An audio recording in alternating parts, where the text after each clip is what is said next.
Hello, trust we are all doing well. Today, I want to talk about frequent infection in women, of course, vaginal infection. So, I've had a lot of people asking me, what do I use to treat frequent infections? And I've always said that there's a reason why the infection is reoccurring, and until you deal with the root cause, you will keep having it. But now, frequent infection is your body just telling you something is wrong, and most times there's what we call a yeast overgrowth. Now, it is infection. So today now I'm not talking about sexually transmitted infection. So women that know that they don't have, they've not had or they didn't contact sexually transmitted infection and they're having a frequent, most times you have a yeast overgrowth. And most times it's either candida, albicans, or vaginosis or something. All of them. Most times I hear people say toilet infection. Well, I don't know, but I really find it difficult to believe there's toilet infection.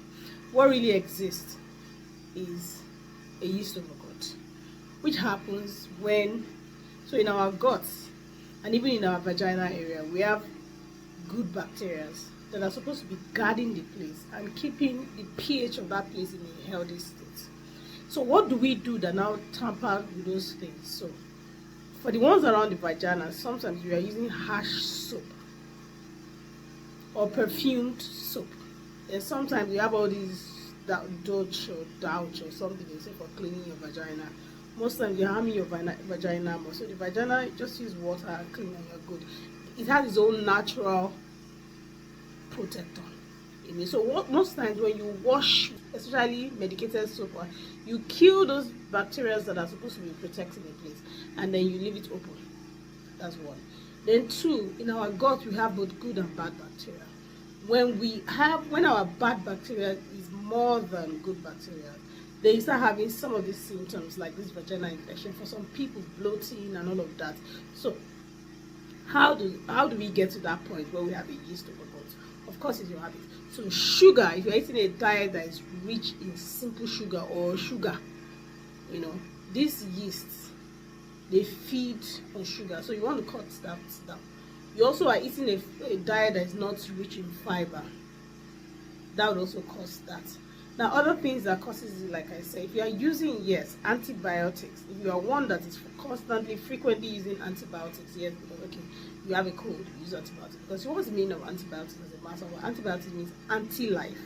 So antibiotics will kill both your good and your bad bacteria, and that will leave your body exposed to any infection or quick infection, because your gut actually is where a lot of your immune system is.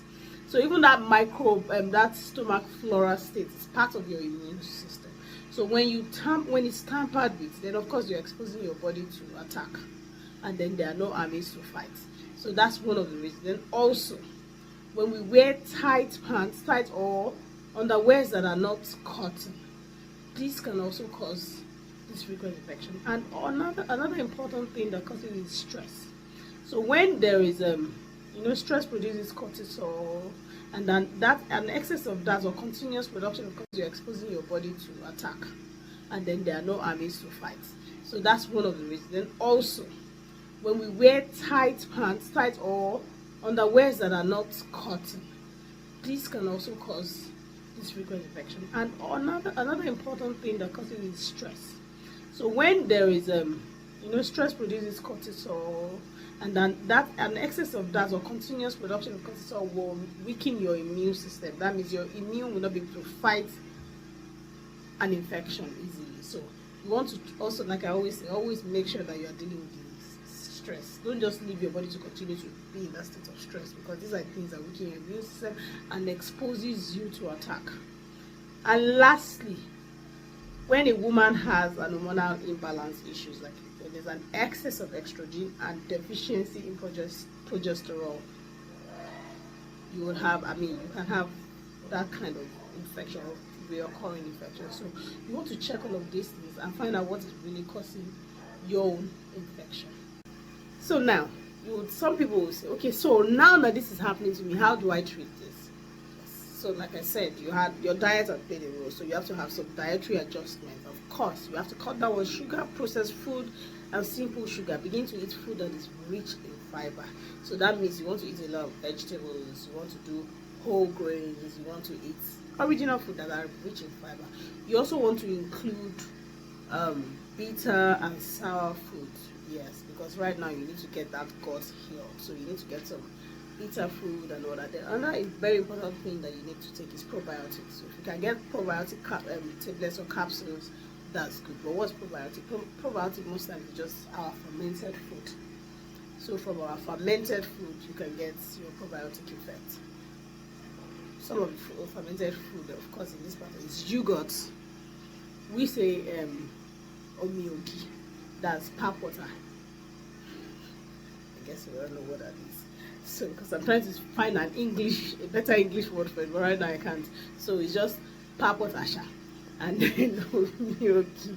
Then, okay, so that's probiotic. Then also you want to take herbal supplements that will boost your immune system. Yes, we want to take. So we have herbal herbs like echinacea, astragalus. We have local herbs like your bitter leaf, and then you also want to take other herbs that can also improve your microbiome. Microbiome. So yeah, we are looking at herbs like aloe vera. Yes, very good in that.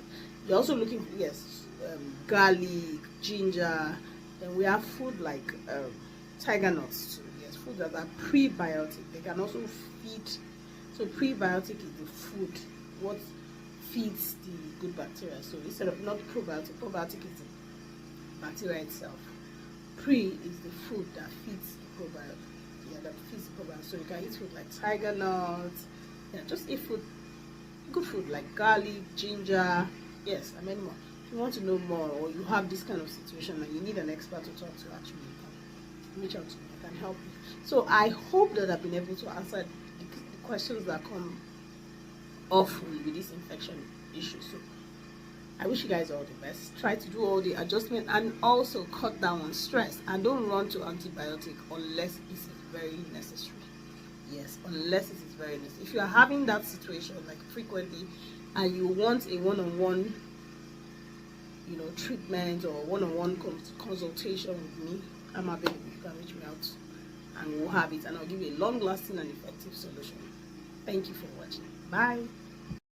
Bionaturals NG, rooted in nature, focused on you.